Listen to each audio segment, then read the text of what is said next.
The cabin lights of Flight 278 from Dallas to Washington, D.C. dimmed to a soft golden glow, a lullaby for tired travelers crossing the night sky.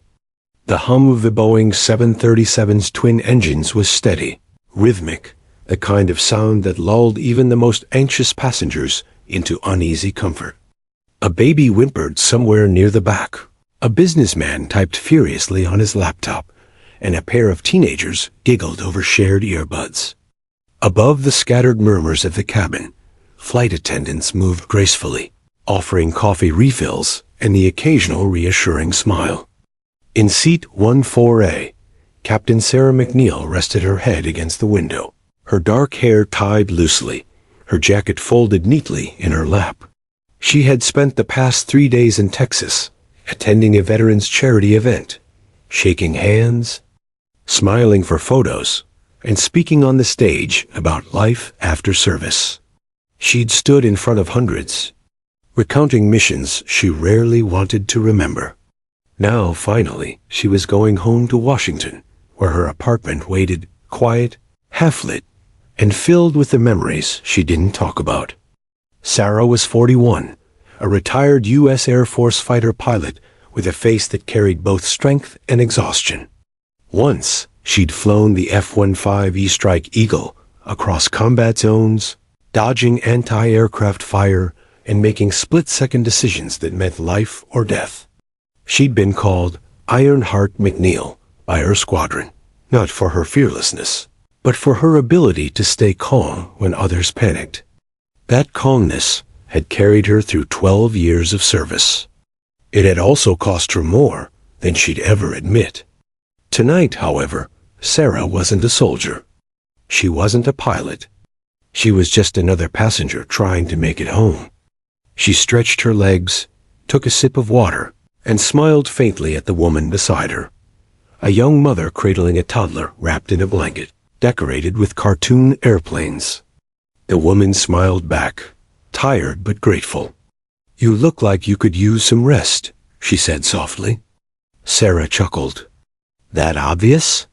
The woman laughed quietly. "We all could." The plane began to climb through a layer of clouds, and Sarah's gaze drifted toward the small window. The endless expanse of night stretched before her, a canvas of stars scattered over velvet darkness. Somewhere out there, she thought, were the same skies she'd once flown through, skies that had carried her through the chaos of battle and back again. But those skies had taken things too, friends, innocence, the simple joy of flying without purpose. She leaned her head against the glass, closing her eyes as the vibration of the engines became a steady heartbeat beneath her. Her mind wandered to her squadron, to the hangar smell of jet fuel and steel, to the sound of a commander's voice echoing through her headset. "Stay calm, McNeil. You're flying the storm." Those words had saved her once, long ago over the mountains of Afghanistan. She repeated them now, half asleep, like a prayer. As the minutes passed, the cabin settled into the rhythm of night flight. Passengers slept, screens flickered with quiet movies, and the air turned cool and still. A flight attendant named Renee moved softly through the aisles, checking seatbelts, whispering reassurances to nervous travelers. Everything was ordinary, peaceful, predictable. At 33,000 feet, peace can be deceiving. Outside, beyond the cabin windows, the weather was beginning to shift. Small flashes of lightning danced across distant clouds, painting the horizon white for a split second before disappearing again. In the cockpit, the pilot, Captain Raymond Ellis, glanced at his instruments. The radar showed a storm cell forming ahead, about 40 miles out. It didn't look dangerous yet, just a patch of turbulence common over the Appalachians. He noted it mentally and adjusted their course slightly to the north. "Shouldn't be bad," he said to his co-pilot, First Officer Blake Turner, who nodded absently, sipping coffee. "We'll skirt around it." Back in the cabin, Sarah stirred in her sleep, her hand twitching slightly as if gripping a flight stick. In her dream, she was flying again, low and fast, clouds blurring past, alarms flashing. Her radio screamed static, and her engine roared. She heard her own voice call out, "Pull up," but her body refused to move. Then, suddenly, everything went silent. No sky, no sound, no gravity, just the sensation of falling. Her eyes snapped open. She blinked, disoriented. The cabin lights were dimmed now, the world calm again. For a moment, she couldn't tell if the jolt she'd felt was real or a phantom echo of her dream. Then she realized her heart was racing hard. She took a deep breath, grounding herself. Just turbulence, she thought. Just sleep and nerves. Nothing more. She shifted in her seat, glancing around. The young mother beside her had fallen asleep, her child's tiny hand still gripping her sleeve. The engines hummed. Everything looked fine. Sarah smiled faintly to herself. "You're not flying anymore," she whispered under her breath, closing her eyes again. Yet even as she drifted, a subtle unease lingered, a pilot's intuition, that instinct you can never unlearn. Something about the air felt wrong. The engines had a different pitch now, not alarming, but uneven, like one was slightly out of sync. Most passengers wouldn't notice, but she did. Every cell in her body, trained to sense imbalance, picked up the faintest shift. She almost pressed the call button, almost. But old habits died hard. She told herself not to overthink it. Not every vibration meant danger. This wasn't a combat jet with failing hydraulics. This was a commercial flight, run by professionals. She forced her eyes closed, chasing the remnants of sleep that tugged at her. The hum steadied again. For now, all was calm. At 9:43 p.m., the plane leveled out. The stars above the wings shimmered brighter now, and the passengers seemed cocooned in serenity. The attendants dimmed the final cabin lights, and silence took over. Sarah finally drifted into deep sleep. Slow breathing, steady pulse, her mind letting go of control for the first time in months. The kind of sleep that comes only after exhaustion. The kind that feels safe. But safety, like peace, is fragile. Up front, Captain Ellis frowned. The radar blinked again. The storm cell had grown, much faster than expected. A new signal appeared beside it, an electrical disturbance. He tried to radio ATC, but static filled the channel. "That's odd," he muttered, tapping the dial. Turner leaned forward, adjusting the frequency. The static deepened, and cleared for a moment, only to cut off entirely. Then the first lightning bolt struck, not far from the right wing. The plane trembled, once, twice. Passengers stirred. Ellis gripped the controls, steadying the aircraft. "We're fine," he told his co-pilot. "Just turbulence." He was wrong. The storm wasn't just turbulence. It was the edge of something worse. A cascading pressure wave was building above the clouds, invisible but strong enough to disrupt electrical systems. The radar blinked again, then went dark. In the cabin, Sarah stirred once more, her subconscious picking up the change before her mind did. Her breathing quickened. Somewhere inside her dream, alarms began to sound again. Then, a metallic bang echoed through the plane, sharp enough to wake everyone. A child screamed. Overhead compartments rattled. The seatbelt sign flickered red. Sarah's eyes flew open, instincts snapping to life. Her training didn't ask questions. It simply reacted. Her mind went immediately to scenarios. Engine surge, control failure, pressure drop. Her body tensed, muscles ready to move before reason caught up. She scanned the cabin. Panic hadn't set in yet, but confusion rippled like a wave. Outside the window, the once calm stars vanished behind a wall of storm clouds. Lightning flashed again, closer this time. Rain streaked the glass. Sarah straightened, heart pounding now. Something was happening. The engines howled unevenly. A dull thump echoed beneath the floor. Then, the captain's voice, calm but forced, came over the intercom. Ladies and gentlemen, we're experiencing a minor technical issue. Please remain seated and keep your seatbelts fastened. Sarah's jaw tightened. She knew that voice. She'd used it herself. The tone you use when you're trying not to let fear bleed into command. She didn't know it yet, but the next 20 minutes would turn this peaceful night into the most dangerous flight of her life. One that would test every ounce of training she thought she'd left behind. And soon, before the world even understood what was happening, someone would shout the words that would change everything. Is there a fighter pilot on this plane? The first jolt hit like a hammer. The entire cabin shook, cups flew from tray tables, and the quiet hum of conversation turned to gasps and screams. The plane dropped suddenly, a gut-twisting freefall that lasted only 2 seconds but felt eternal. Overhead bins popped open, showering the aisles with bags and coats. The mother beside Sarah clutched her sleeping child to her chest, eyes wide in silent terror. Sarah's seatbelt dug into her ribs as the plane bucked again. The lights flickered once, twice, then steadied. A deep roar filled the cabin, the sound of engines straining against something they couldn't control. Instantly, Sarah's mind shifted. The civilian faded, and the soldier returned. She scanned the cabin. The air smelled of burnt insulation, faint but there.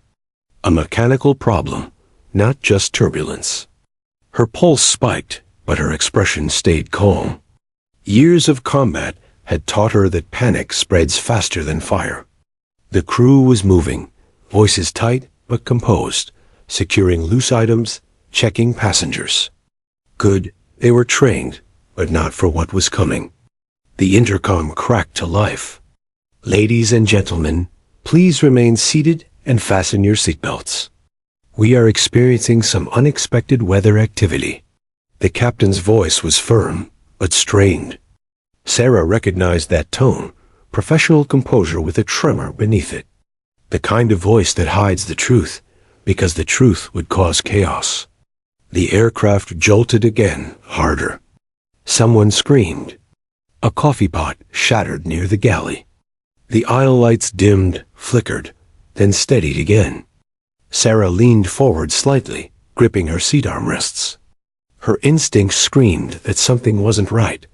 Not just a storm, not just air pressure. It felt like a systems failure. She could almost hear the aircraft fighting itself. Hydraulics straining, metal creaking against the wind. From the cockpit, she could imagine the scene. 2 pilots wrestling with the controls, alarms flashing red, warning tones blaring in unison. She'd been there. High G-turns, multiple system failures, impossible odds. The difference was, back then, she had a jet designed to take punishment. This was a civilian bird, heavy, sensitive, slower to respond. Her seatmate whispered, trembling, "Is this normal?" Sarah looked at her, forcing a steady smile. "They're trained for this," she said quietly. "Just keep your seatbelt tight." But her mind whispered something different. If they're still in control. The turbulence worsened. Lightning illuminated the cabin through the windows, flashing white and blue against pale faces. A baby wailed somewhere behind her. The engines coughed. One sputtered, then caught again. The sound sent a chill down Sarah's spine. An engine surge. Her brain snapped into pilot logic. If one's surging, the other might compensate. Uneven thrust means drift. If drift continues, the plane rolls. She unclipped her pen from the seat pocket and began scribbling numbers on the in-flight magazine. Altitude estimates, descent rates, possible storm cell locations. Old habits.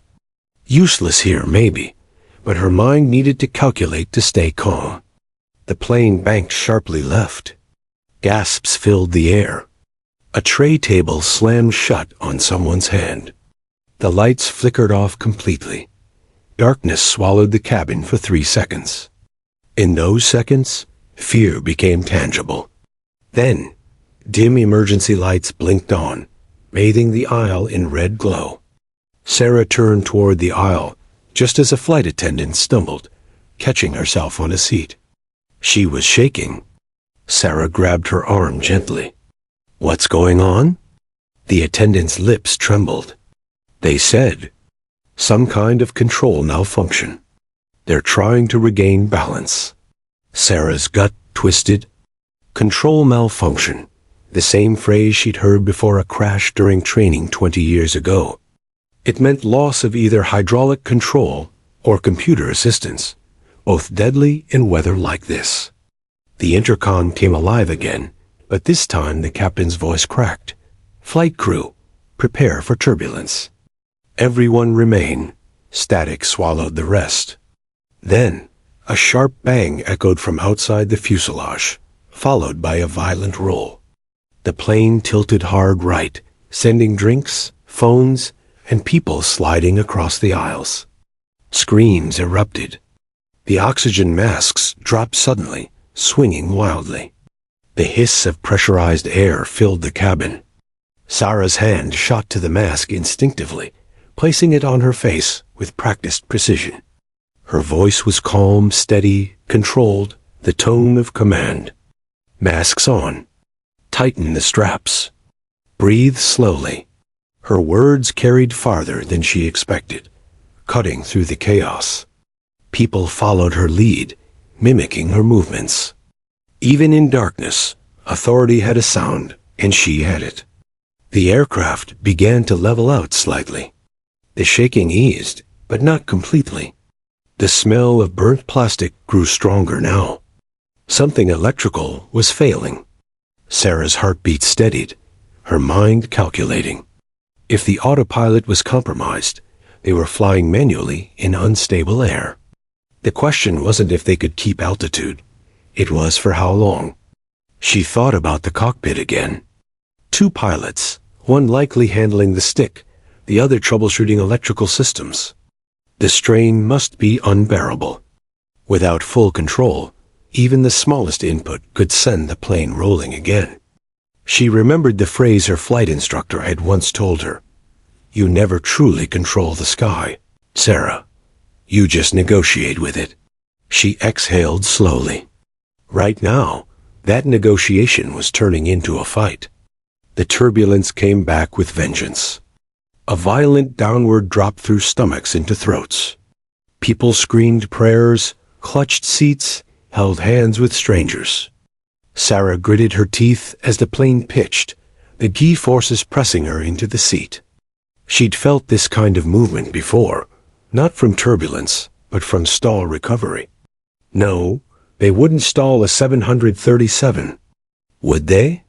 She thought, scanning the wings through the window.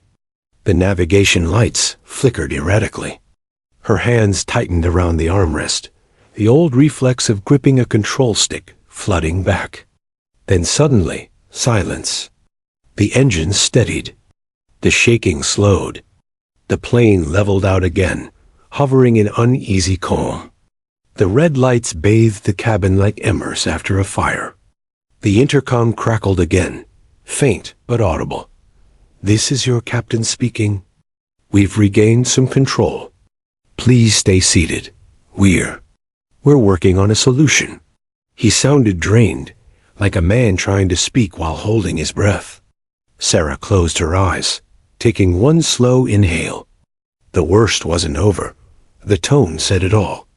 The attendants moved quickly down the aisles, checking passengers. One of them stopped by Sarah's row, recognizing her calm demeanor. "Ma'am, you seem like you know what's going on," she whispered, voice trembling. Do you think we're okay?" Sarah paused. Her training told her to speak truth, but the fear in the woman's eyes told her to give hope. "We will be," she said softly. "They just need time." The attendant nodded and hurried off, comforted by a lie she needed to hear. Sarah turned back to the window, her reflection pale in the glass. She stared out into the black sky, where lightning still flashed in the distance. A fighter pilot's instincts never fade. Every vibration, every sound, every change in pitch meant something. The plane was alive, but wounded. She thought of the pilots again, men she hadn't met, yet trusted completely. They were fighting for every life on board, and she knew the weight of that fight. The cockpit could be a lonely battlefield, one filled with blinking lights instead of bullets. But courage, she'd learned, doesn't depend on the uniform you wear. It's in the hands that keep steady when everything else is shaking. Minutes passed like hours. The storm seemed to relent slightly. Some passengers began to whisper, to pray, to cry quietly. Sarah sat perfectly still, her mind focused. She was waiting, listening. Every nerve in her body was tuned to the frequency of flight. Then, without warning, the captain's voice returned, sharper, more urgent than before. If there's anyone on board with flight experience, any pilot at all, please come to the cockpit immediately. The words hit her like an electric current. Passengers froze mid-breath. Heads turned. Whispers erupted. Did he just? He said pilot. What's happening? Sarah's pulse quickened. Her body moved before her mind did. Seatbelt off, she stood. The mother beside her gasped, clutching her child. Are you? Sarah met her eyes, calm and steady. Yes, I am. Without hesitation, she stepped into the aisle. The red emergency lights cast long shadows across her face as she walked toward the cockpit. Every step carried the echo of her past, the airfields, the missions, the losses. She didn't know yet what awaited behind that cockpit door. But deep down, she knew one thing for certain. She wasn't done flying. Not yet. The cabin fell into stunned silence after the captain's words, echoed through the intercom. If there's anyone on board with flight experience, please come to the cockpit immediately. For a full heartbeat, no one moved. The sound of the engines filled the void, uneven, groaning, alive with struggle. Then whispers erupted like sparks. Did he say pilot? What's happening? Are we going down? Sarah was already unbuckling her seatbelt. Her pulse was calm but firm, her breath steady. The instincts buried for years roared back to life. She glanced at the frightened faces around her. A mother clutching her child, a man crossing himself, a flight attendant frozen mid-step. No one else was moving. Sarah stood. Her height, her composure, her quiet authority drew every eye as she stepped into the aisle. The red emergency lights painted her face in sharp relief, calm amid chaos. The young flight attendant, Renee, hurried toward her, wide-eyed. Ma'am, the captain said. I heard, Sarah interrupted gently. Take me to him. Do you have flight experience? Sarah met her gaze. U.S. Air Force, F-15 Strike Eagle pilot, retired. The words landed with quiet weight. For a split second, the fear in Renee's face melted into something else, relief. She nodded quickly and motioned for Sarah to follow. This way. As they moved down the aisle, passengers turned to watch. Some whispered prayers, others just stared. Sarah felt the weight of their eyes, their silent hope pressing on her shoulders. It was a feeling she'd known before, the moment before a mission, when lives depended on her steadiness. She hadn't expected to feel it again at 30,000 feet in a commercial jet. But fate, it seemed, had its own flight plan. The narrow aisle swayed beneath her as turbulence struck again. She steadied herself on the seatbacks, her steps measured, her eyes focused ahead. Every sound, the creak of the fuselage, the whine of the engines, the soft sobs, sharpened her awareness. Years of training flooded back, each muscle remembering what control felt like. As she neared the cockpit, another voice broke the air, A man's cry from the back. "Tell the pilots to land. We're not gonna make it." Panic rippled through the cabin like fire through dry grass. But Sarah didn't turn. She knew fear's language. Acknowledging it only fed it. She had one task: reach the cockpit. When she arrived, the forward galley was chaos. 2 attendants were crouched near the jump seat, one clutching a headset, the other pale and trembling. The cockpit door was half closed, the indicator light flickering. "Ma'am, wait," one started, but before he could finish, the intercom blared again. "We need that pilot now." Sarah didn't hesitate. "Open the door," she said firmly. The attendants exchanged looks, then one punched the override. The heavy door clicked open with a hiss of pressurized air. Inside, the cockpit was a storm of alarms, blinking lights, and tension thick enough to choke on. The captain, a man in his late 50s with sweat dripping down his temple, wrestled with the yoke, his knuckles white. The co-pilot was slumped in his seat, chest heaving, eyes half closed. Oxygen mask on, he gasped weakly, a heart issue, by the looks of it. Sarah stepped forward, voice clear and commanding. "Captain, I'm Captain Sarah McNeil, U.S. Air Force, retired. I have flight experience, F-15s. Tell me what you've got." The captain shot her a glance, torn between relief and disbelief. "Hydraulics are shot. The autopilot's dead. She's barely holding altitude. My co-pilot's out, medical emergency mid-turbulence." Sarah's eyes flicked to the instruments, speed oscillating, altitude dropping, right engine power fluctuating by 20%. "You're hand-flying this?" "Trying to. The controls are sluggish." "Then let me help." There was no time for discussion. The captain hesitated only a second before nodding toward the co-pilot's seat. "She's all yours." Sarah slid into the chair, strapping in, her fingers finding familiar switches and dials. The layout was different from a fighter jet, but principles were the same: pitch, thrust, lift, drag. She'd flown machines far less forgiving than this one. The yoke felt heavy, resistant, like wrestling a living thing that didn't want to cooperate. "All right," she said, eyes scanning the gauges. "Talk to me about the storm." Lightning took out one sensor. "We lost full radar contact. ATC's patchy. We're flying blind." Sarah adjusted the trim manually, testing the responsiveness. "Okay, we're not blind, just nearsighted." She flicked a few switches. "You got manual flaps?" "Partial control. Right side's unresponsive." "Copy." Her voice stayed even, controlled, a tone born in combat, the kind that made chaos obey.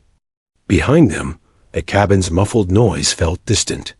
In here, it was a world of data and decisions. "ATC, this is Flight 278, declaring emergency," the captain said into the radio, voice taut. Static answered. Then a faint reply broke through.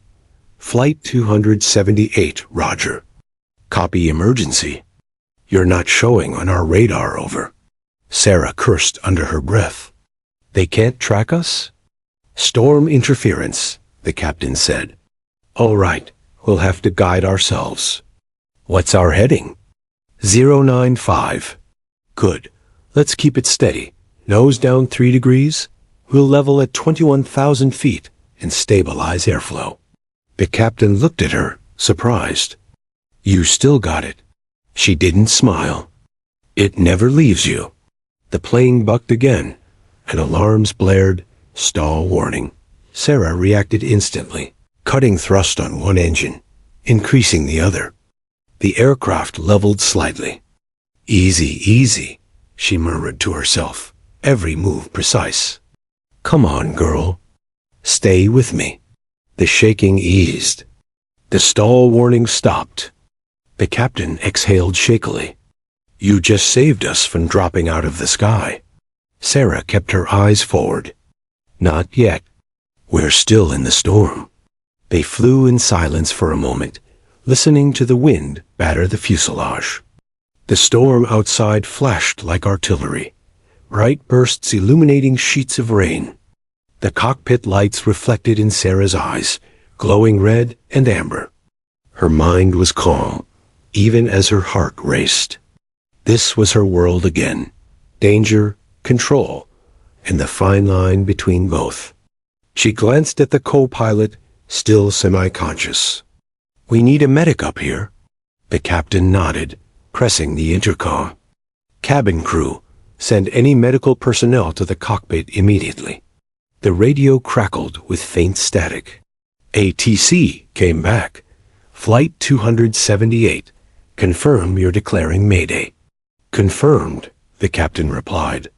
"Copy. Diverting you towards secondary airfield at Charleston. You'll have a 20-knot crosswind. Runway is short." "Do you copy?" Sarah cut in, voice steady. "Copy that, Charleston." "We'll make it work." The captain shot her a sidelong glance. "Runway's not built for a bird this size."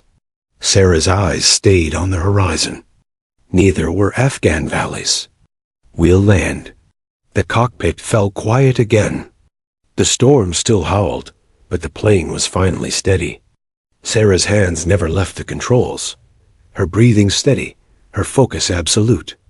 In the faint glow of the instruments, she looked like what she had always been, a warrior between worlds, commanding the impossible. Behind the door, the passengers had no idea who had taken control, only that the shaking was easing. Hope, invisible but powerful, began to replace fear. The captain finally spoke, voice low. "I don't know how to thank you." Sarah shook her head slightly. "Save it for the ground. We're not home yet." A faint tremor rippled through the aircraft again, not from turbulence this time, but from within the systems. The lights flickered once more. Sarah frowned. "You feel that?" The captain checked the readings. "Electrical relays fluctuating. Might have shorted after that lightning strike." Sarah's gaze hardened. "If it spreads, we lose avionics. Then we'll be flying blind for real," he muttered. She nodded. "Then we rely on muscle memory." Her hands tightened on the yoke. She could almost hear the voices of her old squadron echoing in her head, the sound of confidence, of control, of camaraderie. She missed that sound. And tonight, in this civilian cockpit, she found it again. For the first time since she'd retired, Sarah McNeil wasn't drifting between memories. She was alive in the present, commanding fate again.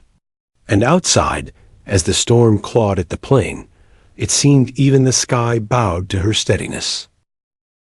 The plane shuddered like a wounded beast, slicing through walls of thunderclouds that glowed white from lightning's furious flashes. Rain slammed the windshield in unending torrents, streaking like molten glass. Inside the cockpit, warning lights painted everything in shades of red and amber. A heartbeat of chaos pulsing across the instrument panel. Sarah McNeil sat in the co-pilot's seat, steady as iron. Her fingers gripped the yoke with deliberate precision, every muscle in her body wired to purpose. The captain sat beside her, sweat glistening on his brow as he worked the throttle, trying to keep the engines balanced. The air smelled faintly of ozone, the residue of lightning's kiss. "Right engine spiking again," the captain said, scanning the gauges. "I see it," Sarah replied. Her voice was calm, clipped, military. "Power it back 2%. Keep it just below the red line." He followed her command instantly. The cockpit steadied slightly. In the faint glow of the instruments, Sarah's reflection flickered across the glass, eyes focused, jaw tight. She looked less like a passenger now, and more like what she truly was. A soldier reborn mid-air. "Altitude holding at 21,000, she said. "But we're getting heavy drag on the starboard side. Feels like partial flap damage." The captain nodded grimly. "That explains the yaw. I've been fighting her to keep level." Then stop fighting. Fly with her. She adjusted the rudder trim, felt the aircraft's body shift beneath them. A subtle realignment, a dance between human will and mechanical instinct. The shaking eased, if only slightly. Outside, lightning ripped across the clouds, illuminating the endless sea of storm. Sarah's thoughts flickered to the passengers. 200 souls, trusting a stranger to pull them through the night. Trust built on nothing but desperation and hope. She swallowed hard. There was no room for doubt. Not here. Not now. Any word from a TC? She asked. Faint signal, the captain replied, pressing the headset tighter to his ear. They've cleared us for Charleston approach, runway 26. We've got 20 knots crosswind, low visibility, short strip. Sarah smirked faintly.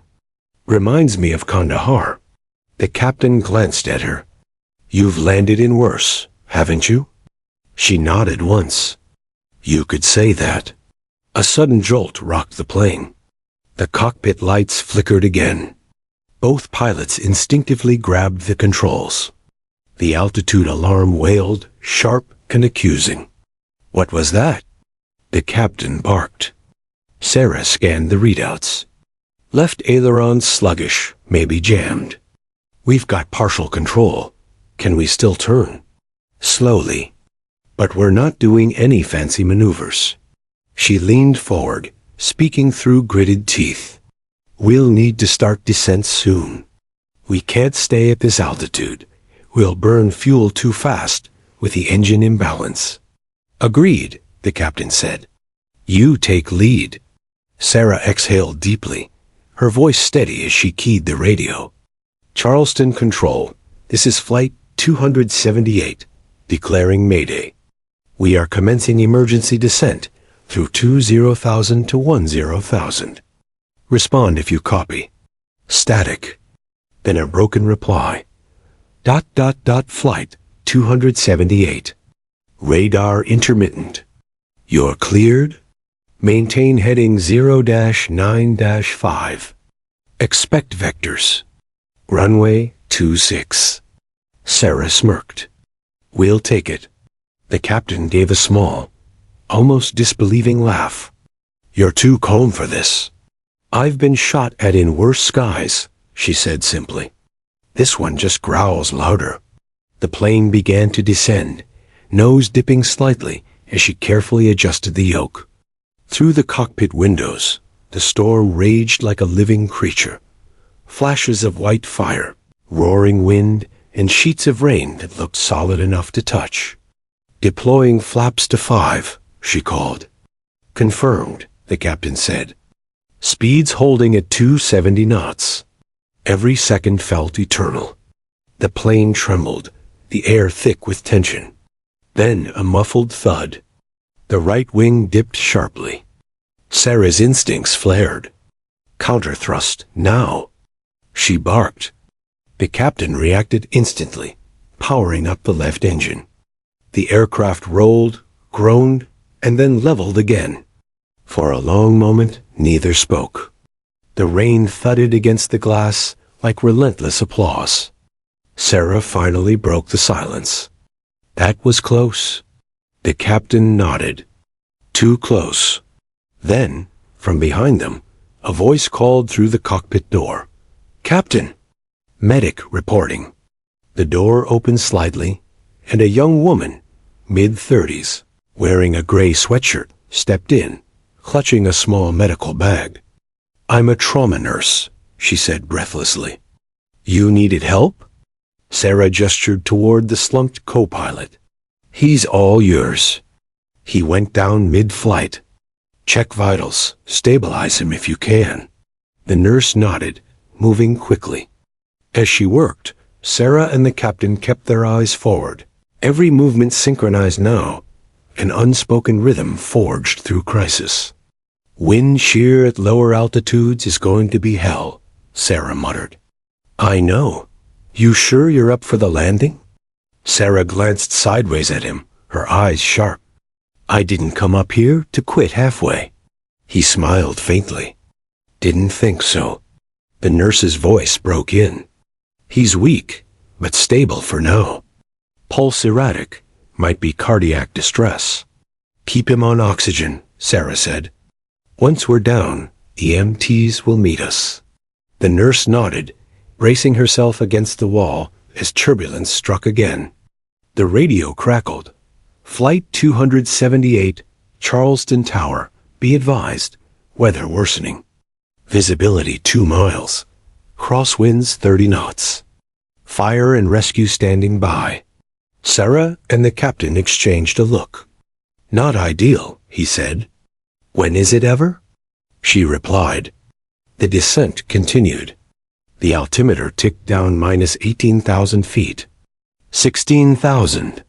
14,000. Sarah's voice stayed even, calling out readings like she was back in combat. Speed 250. Heading steady. Trim adjusted. At 10,000 feet, the clouds broke just enough for city lights to shimmer below, faint, golden dots scattered across a black canvas.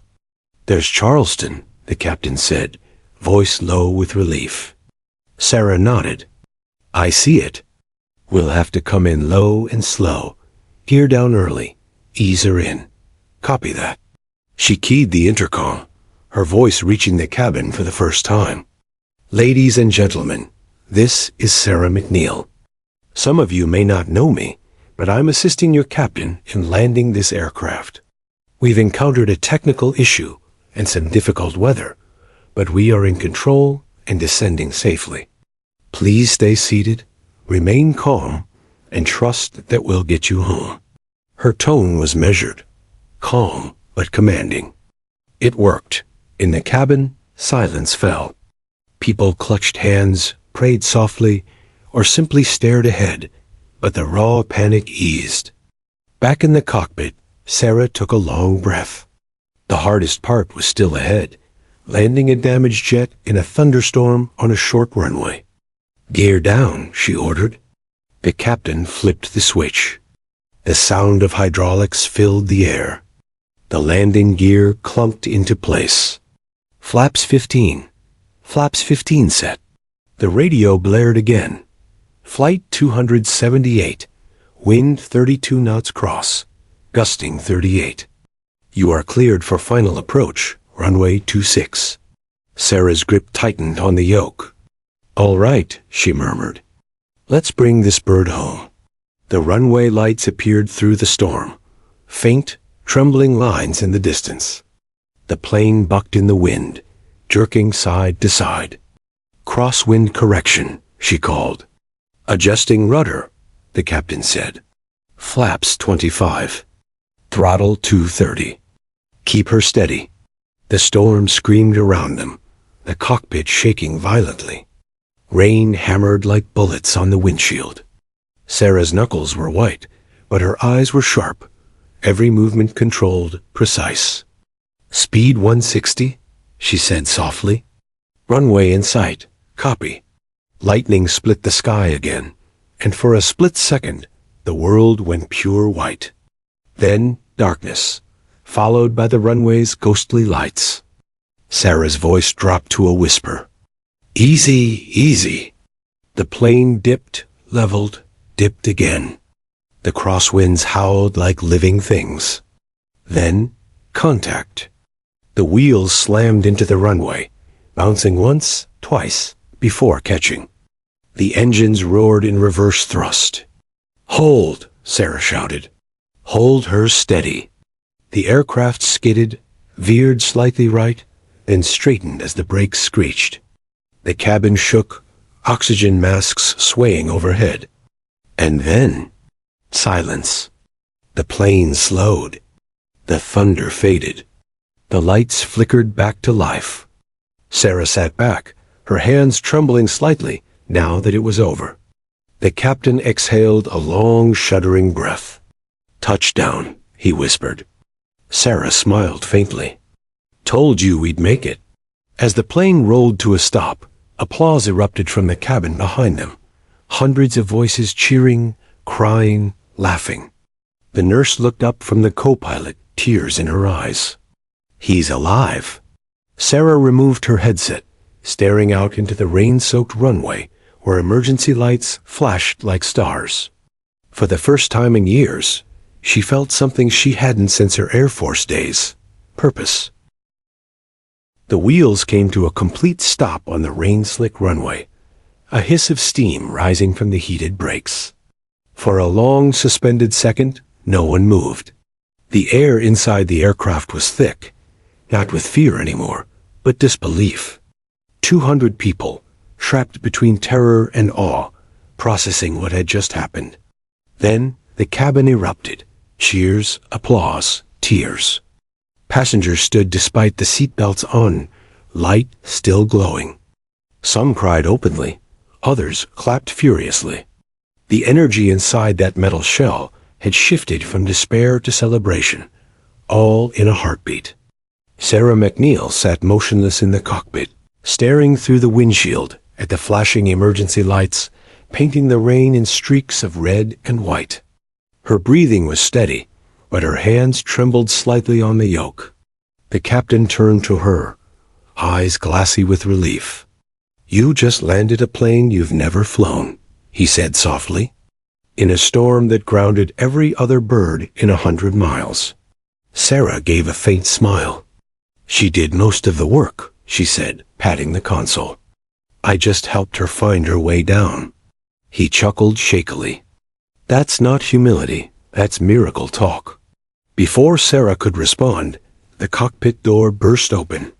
Renee, the flight attendant, stood there, soaked in sweat and tears. "Captain," she gasped, "the passengers want to see you, both of you. They're calling her a hero." Sarah turned, startled. She hadn't thought about them, the faces behind those rows of seats, the people she'd seen frozen in fear as she walked past. To her, it had just been instinct. A mission. A problem to solve. "Tell them to stay calm," Sarah said gently. "We're not done yet. Let the medics get the co-pilot out first." Renee nodded quickly, but her expression was glowing. "Yes, ma'am. But they should know. You saved them." Sarah didn't answer. She just glanced at the unconscious co-pilot one last time. His breathing was shallow but steady. The nurse gave her a thumbs up. Outside, the storm had eased into a steady drizzle. Fire trucks and ambulances lined the runway, their lights reflecting off the wet tarmac. The emergency crew guided the aircraft toward a designated stop point where stairs and medics waited. Sarah finally unstrapped her harness, her shoulders aching from tension. As she stood, the captain extended a trembling hand. "Captain McNeil," he said formally, "on behalf of every soul on this plane, thank you." She hesitated, then shook his hand firmly. "You did your part." "We both did." When she stepped out of the cockpit, the sight hit her like a wave. The passengers clapping, many crying, some even standing in the aisles. Children waved at her as if she were stepping off a spaceship. A man in a business suit shouted, "You're a damn legend." And laughter rippled through the crowd. Sarah smiled politely, her military composure never slipping. "Everyone, please remain seated," she said over the noise. "Let's allow the medics to do their jobs." Even her calmness inspired calm. The passengers obeyed. She walked down the aisle slowly, nodding to faces she'd never seen before. Mothers, students, soldiers, strangers, each one alive because of a decision she'd made 30,000 feet above the ground. When she stepped onto the stairs leading to the tarmac, the cold rain kissed her face. The air smelled like jet fuel, wet asphalt, and life. She tilted her head up, letting the rain wash away the sweat and adrenaline. Camera flashes lit up the darkness. Airport staff, security, and journalists had already gathered beyond the barricades. Word had spread faster than thunder. The phrase "emergency landing" was enough to summon headlines. But the twist, that a retired fighter pilot passenger had taken control, was the kind of story that gripped the world overnight. A paramedic approached her. "Ma'am, are you injured?" "No, I'm fine," she said. "Check the co-pilot. He needs priority." They nodded and ran up the stairs. Sarah stepped aside, watching as the medics lifted the unconscious man out on a stretcher. The captain followed behind, limping slightly, giving her a final nod before disappearing into the crowd. She stood alone at the base of the stairs, drenched but steady. The adrenaline was fading now, replaced by something deeper. Exhaustion, yes, but also something she hadn't felt in years. Belonging. For so long, she'd lived quietly in Virginia, running a small flight school, trying to forget the roar of engines and the weight of missions that had defined her youth. She'd left the Air Force because she couldn't bear the memories. The one mission that had gone wrong, the one she'd never forgiven herself for. But tonight, fate had dragged her back into the skies and reminded her that her story wasn't over. Captain McNeil? A voice interrupted her thoughts. She turned to see a man approaching, tall, mid-40s, wearing an FA, a jacket, and carrying a tablet. His expression was professional but warm. "I'm Director Lawson, Federal Aviation Administration. I just spoke with your captain. I wanted to personally thank you." Sarah nodded modestly. "I just did what needed doing." He smiled faintly. "That's what all heroes say." "I'm not a hero," she said quietly. "Just a pilot who couldn't sit still." Lawson studied her for a moment. "Maybe so. But you brought 200 people home tonight. That counts for something." He paused, then added, "We'll need your statement later. The press is already all over it. You might want to prepare for that." Sarah sighed. "Of course they are." As she walked across the tarmac toward the terminal, flashes from reporters' cameras burst like fireworks. Microphones stretched toward her from behind barricades, questions flying through the air. "Ma'am, is it true you were a fighter pilot? Did you really land the plane yourself? What went wrong up there?" She didn't answer. She just kept walking, head high, rain dripping off her jacket. For once, she didn't crave attention. She craved silence. Inside the terminal, chaos reigned. Passengers wrapped in blankets, medics treating the shaken, families embracing. A little girl spotted Sarah and broke away from her mother, running up to her. "Miss Pilot," the girl cried, holding out a small paper airplane. "You're brave." Sarah crouched down, smiling softly. "So are you. You stayed calm when it mattered." The girl giggled, handing her the paper plane. Sarah took it gently. "I'll keep this," she promised. Her heart softened. It had been a long time since she'd seen gratitude that pure. A news anchor was already broadcasting live near the window, voice trembling with excitement. "Breaking news tonight from Charleston International Airport, where a retired Air Force pilot, traveling as a passenger, has successfully landed Flight 278 after a catastrophic system failure in the middle of a storm. All passengers are safe." Sarah sighed. The world always turned moments of survival into headlines, but the truth of it, the fear, the control, the choices that belonged only to those who lived it. She found a quiet corner away from the chaos and finally sat down. Her hands still shook faintly, not from fear, but from the echo of adrenaline. Her phone buzzed in her pocket, a text from an unknown number. She frowned and opened it. "Heard what you did. Knew you'd never stopped flying. Call Reynolds." Sarah froze. Reynolds, her old commanding officer. The one she hadn't spoken to in 7 years. The one tied to the mission that had ended her career. Her thumb hovered over the screen. The message felt like a ghost knocking on a door she'd bolted shut. Another message came through seconds later. "We need to talk. There's something you should know about that night in Kandahar." Sarah's pulse quickened. She stared out the window at the storm, still growling faintly beyond the horizon. She had just faced death in the sky and brought 200 souls back safely. Yet, somehow, she sensed the real turbulence was only just beginning. The rain had stopped by dawn, but the storm still lingered in Sarah McNeil's chest.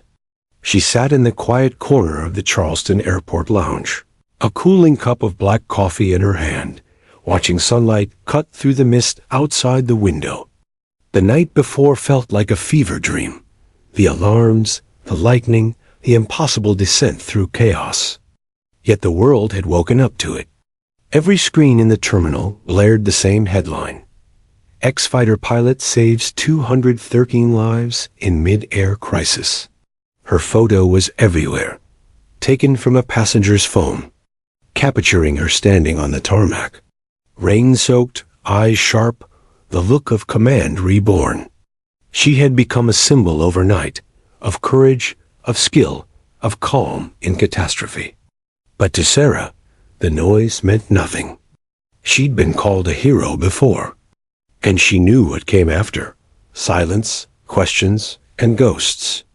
The ghost already had a name: Kandahar. Her phone buzzed again. Another message from Colonel Reynolds. Need to see you. Urgent. Base office, Arlington. Tomorrow morning. Classified matter. She read it twice, her pulse tightening. Reynolds had been her commanding officer 7 years ago, the one who'd grounded her after the Kandahar incident, the mission that ended her career. She hadn't seen him since. The memory was still carved into her mind like a scar. The mountains of southern Afghanistan, the smoke, the moment everything went wrong. The world had moved on. She hadn't. A voice broke her trance. Captain McNeil? She turned. The captain from Flight 278 stood behind her, now dressed in a crisp uniform, exhaustion softened by gratitude. He smiled gently. They told me you were still here. Couldn't sleep, she said, nodding toward the news screens. Seems the world's more awake than I am. He chuckled. You're famous now. Reporters are calling you the angel of the skies. She raised an eyebrow. Sounds dramatic. Fitting, though. You pulled off what I'd call impossible. He paused, then added quietly, I never got to ask. What made you leave the Air Force? Sarah looked out the window again. Let's just say, not every flight ends with applause.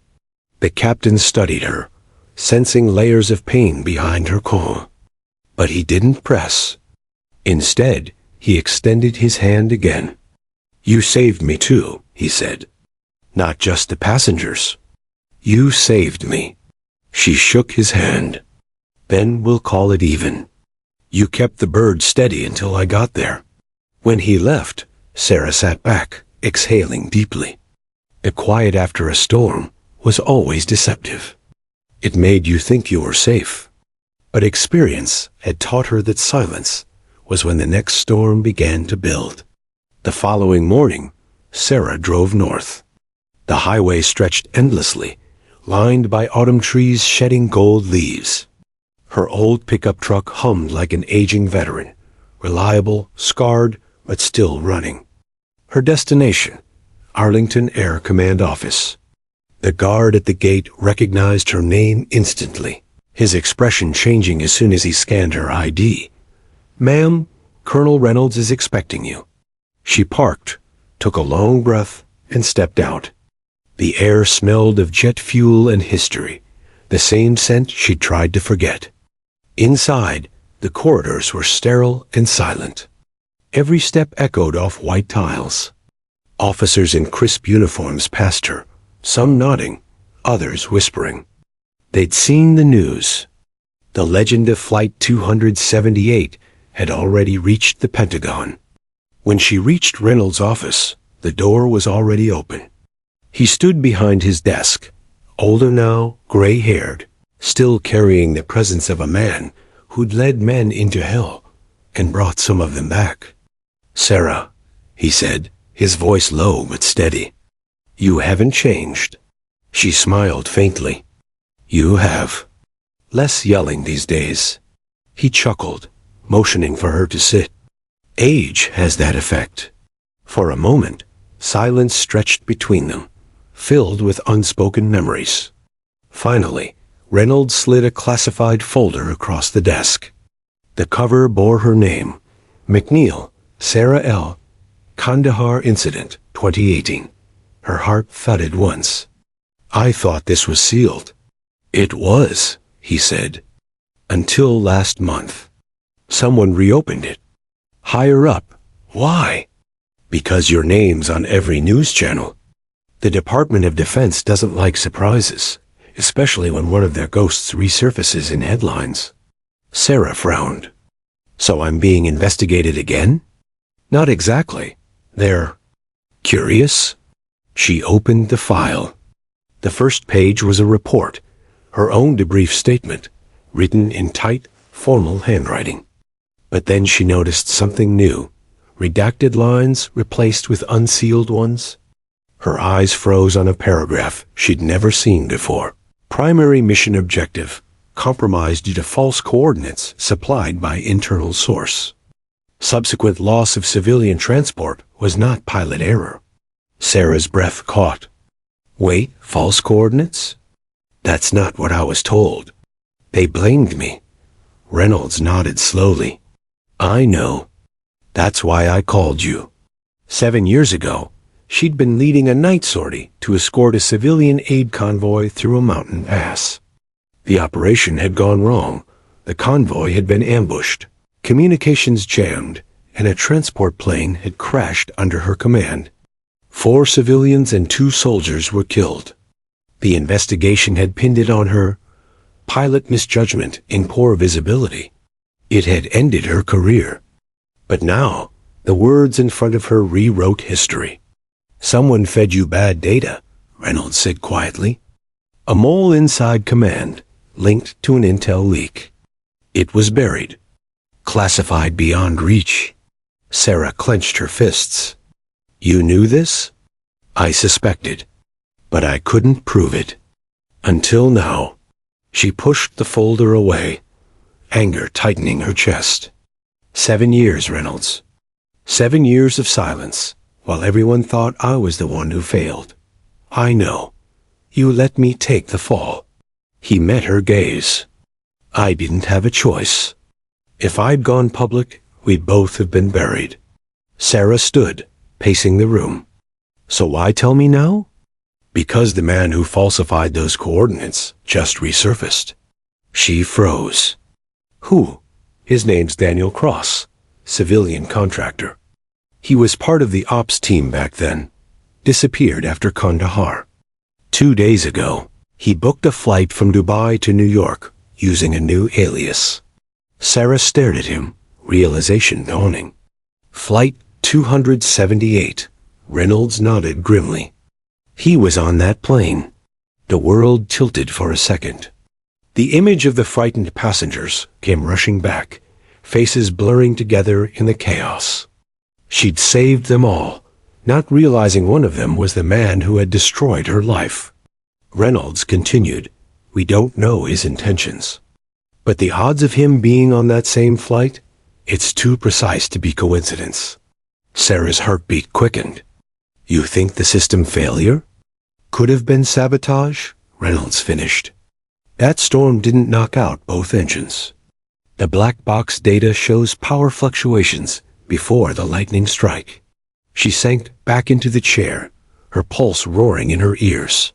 You're telling me that after 7 years, the man who ended my career tried to bring down a plane I happened to be on, and I stopped it. Reynolds nodded slowly. Looks that way. Silence fell like a verdict. Finally, Sarah spoke, her voice low, steady, dangerous. Then I'm not done flying. Reynolds leaned forward, eyes narrowing. You planning something? I'm planning to find him, she said. If he's still out there, I need to know why. He hesitated, then slid another file toward her. Then start here? That's his latest alias, Daniel Carr.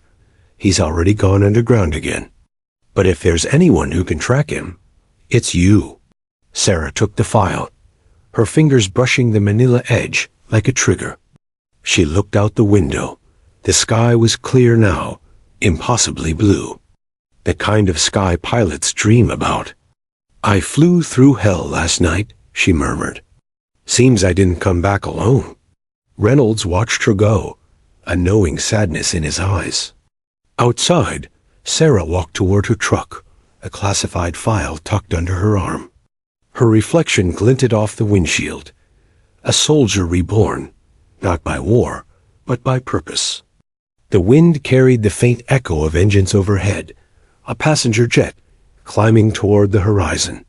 Sarah followed it with her eyes, her expression unreadable. For the first time in years, she wasn't running from her past. She was chasing it.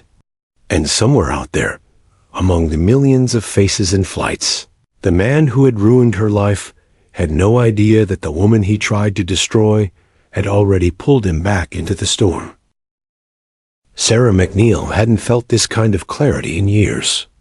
Not since the desert skies of Kandahar, when the air smelled like dust, jet fuel, and adrenaline. Now, as she drove down the Virginia interstate with a classified folder on the passenger seat, she could almost feel that old pulse return, the one that hummed before a mission. The same sense of purpose that once made her invincible.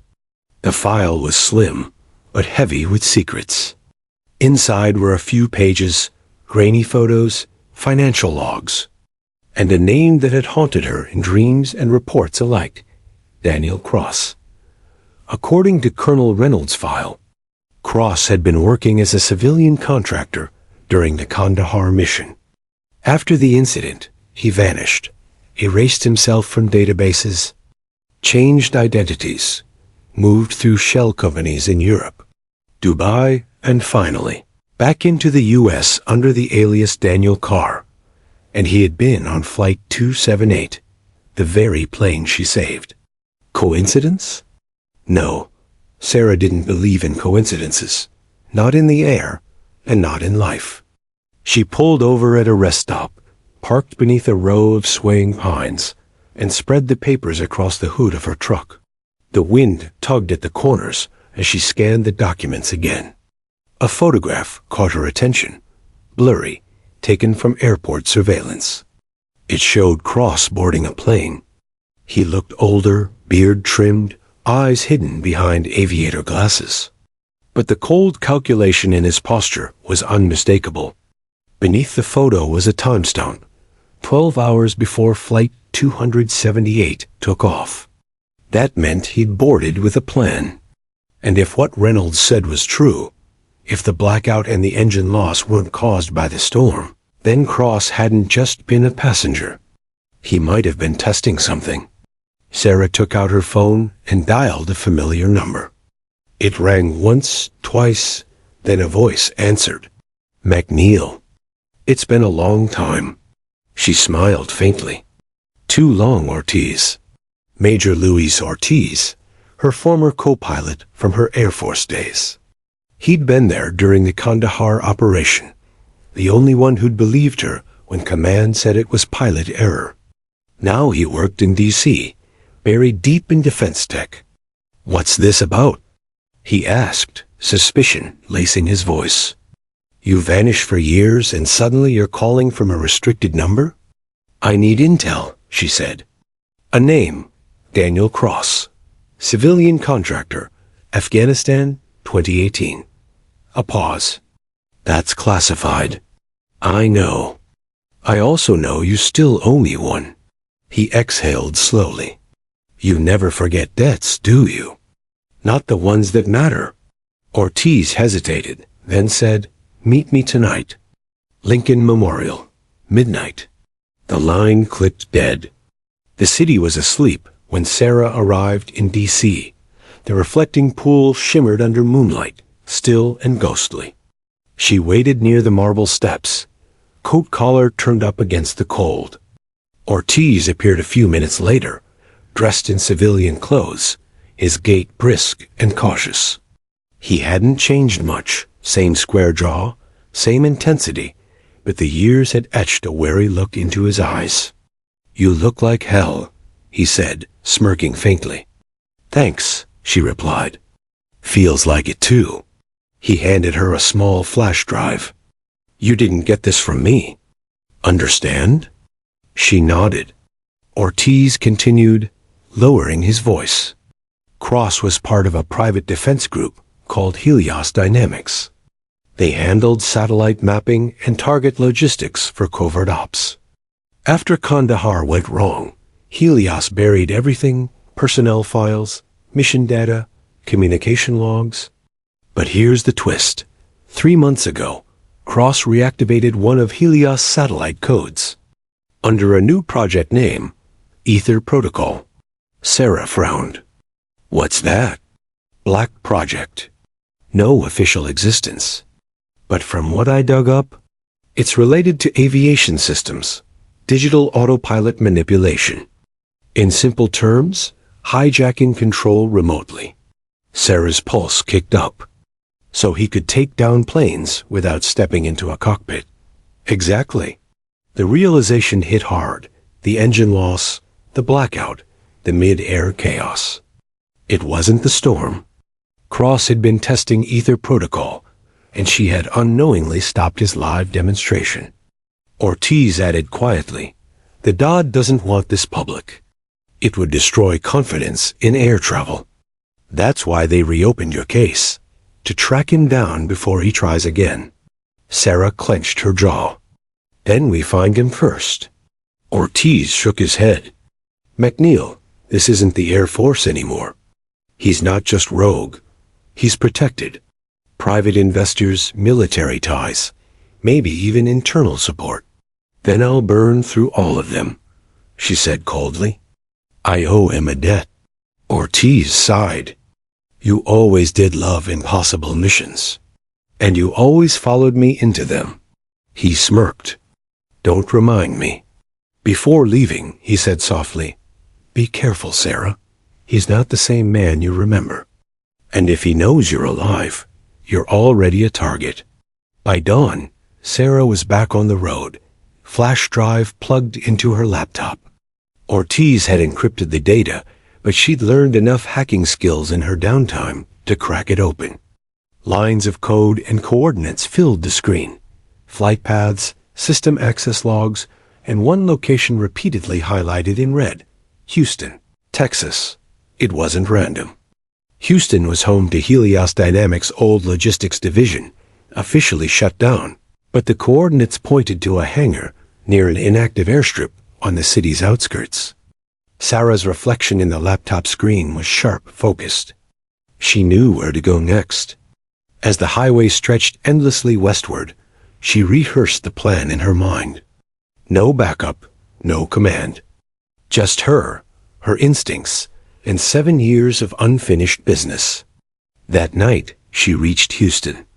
The hangar was tucked behind chain-link fences and rusted signage that read private property, nitrogen monoxide entry.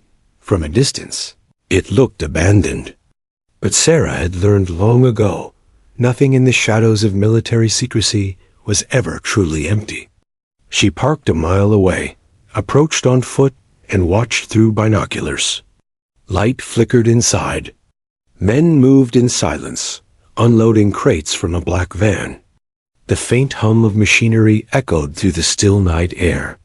Then she saw him. Daniel Cross. Older, sharper, wearing a tailored jacket and a calm arrogance that made her blood boil. He was talking to a younger man, gesturing toward a sleek, black drone-like structure suspended in the hangar. It wasn't a weapon she recognized, but it looked alive. Cross pointed at a monitor showing flight schematics, patterns, altitudes, engine readings. Sarah zoomed in. The display wasn't just a simulation. It was linked to real-time data, live flights in progress. She froze as she saw the header. Ether Protocol, Stage 2 test. Her stomach dropped. He was doing it again. She pulled out her phone and snapped a few photos, sending them directly to Reynolds. Within seconds, her screen flashed with his reply, "Get out. Now we're mobilizing a team." But Sarah didn't move. She couldn't. Her eyes stayed locked on Cross.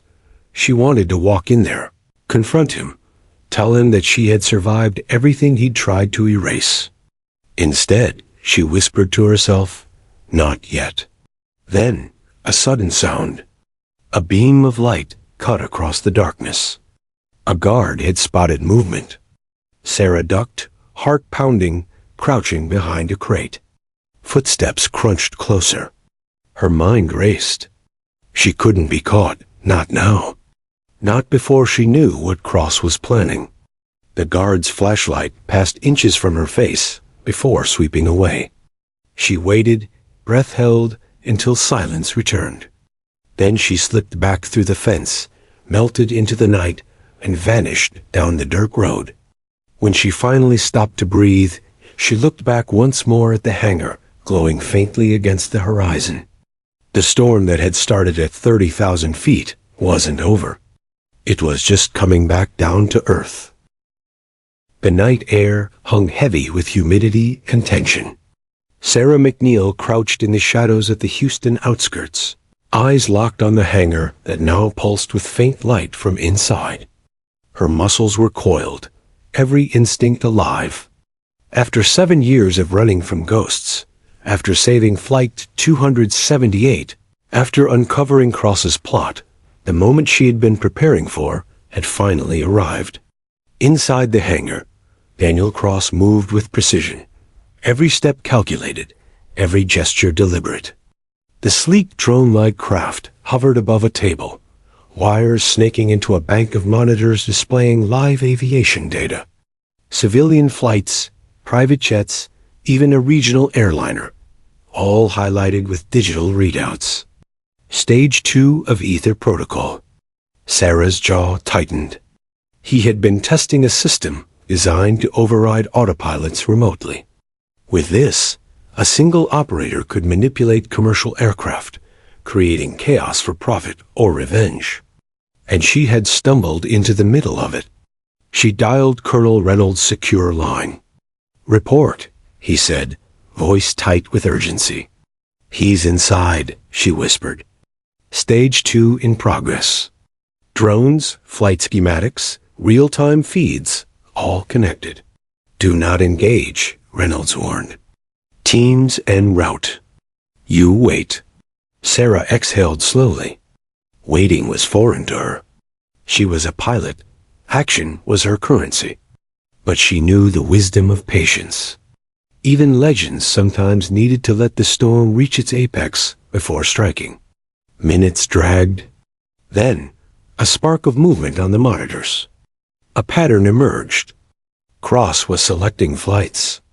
One by one, drones simulated interference. Sarah's stomach clenched. He was about to test the system on an active flight. She needed to stop him now. Pulling a small tactical bag from her truck, she approached the hangar from the rear. Every shadow became cover. Every breath measured.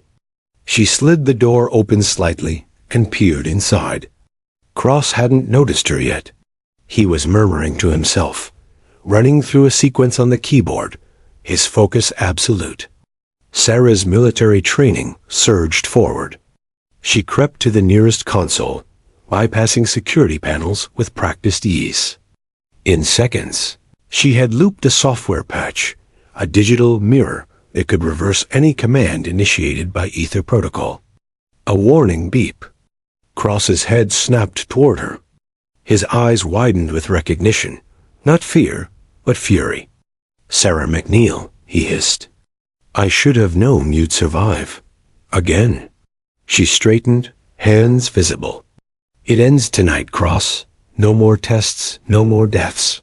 He laughed, a low, cold sound that carried through the hangar. "Do you know what you're dealing with? You think your two hands and your fighter instincts can stop this? This system? It's bigger than any plane you've ever flown. Bigger than your career, bigger than your reputation." Sarah took a step closer, voice steady. "It's not bigger than justice. And it's not bigger than me." He lunged for a side panel, trying to override her patch. Sarah reacted instantly, pivoting, grabbing a metal rod nearby, and deflecting his hand. Sparks flew, illuminating his furious face. "You ruined everything," he screamed. "You made me me. And you tried to kill innocent people," Sarah shouted. "You left a trail of destruction, Cross. Tonight, it stops." They circled each other like predators. Cross reached for a hidden pistol, but before he could draw, Sarah slammed into him, using every ounce of her combat training. The struggle was brief but fierce, ending with Cross pinned against a steel table, eyes blazing. "You'll never win," he spat. Sarah pressed a small button on the console. Instantly, the digital interface reversed. Drones powered down. Flight schematics blinked off. Ether Protocol's live connections collapsed. The system was neutralized. Cross froze. For the first time, he looked uncertain. "Win?" Sarah said, breathing heavily. "I've already landed 200 people safely. And I'm not done yet." Outside, headlights flashed. Reynolds' team had arrived, armed, precise, ready. They stormed in, surrounding Cross. He realized he was outnumbered and unprepared. Sarah stepped back, letting them cuff him. He glared at her, seething, but powerless. As he was escorted out, he muttered, "This isn't the end, McNeil." Sarah smiled faintly. "It is, for you." Hours later, Sarah stood on the Houston tarmac, looking at the hangar now cordoned off and silent. Emergency crews dismantled the remnants of the Ether Protocol test. The storm in her mind began to settle. Colonel Reynolds approached, his expression a mixture of pride and relief. "You did more than save lives, Sarah. You saved the system, and finally, yourself." She exhaled deeply. 7 years, Reynolds. 7 years I thought I'd lost everything. Turns out, I just needed one last flight to get it back. He nodded. Sometimes life gives you a second take. Not many get it. Sarah's gaze drifted upward. Above, a commercial jet climbed into the evening sky, engines humming steadily, autopilot engaged safely. She thought of Flight 278, the passengers' faces, the chaos she had overcome. The wind tugged at her hair. For the first time in years, the sky felt like home. Reynolds cleared his throat. "So, what now?" Sarah turned to him, her voice quiet but resolute. "Now, I fly. On my terms. No missions dictated by politics. No secrets that bury the truth. But I won't let someone like Cross ever threaten the skies again." Reynolds smiled faintly. "You'll be in the headlines again soon." She shook her head. "I don't care about headlines. I care about control. Of the skies and my life." As she walked toward her truck, she felt something she hadn't felt in years. A sense of finality. Not closure entirely, but a restoration of balance. She opened the driver's door, slid in, and started the engine. The truck rumbled like a jet ready for takeoff. Above her, the sky stretched endlessly, streaked with the pink and gold of dawn. For Sarah McNeil, fighter pilot, savior, and survivor, it was more than a new day. It was a promise that no storm, no betrayal, and no shadow could ever ground her again. She drove away from the hangar, toward the horizon, toward freedom, toward the open sky. And somewhere, far above, planes continued to fly safely, unaware that one of their own had just rewritten the rules of survival, courage, and redemption. For Sarah, the storm had ended. But her flight, her real flight, had only just begun.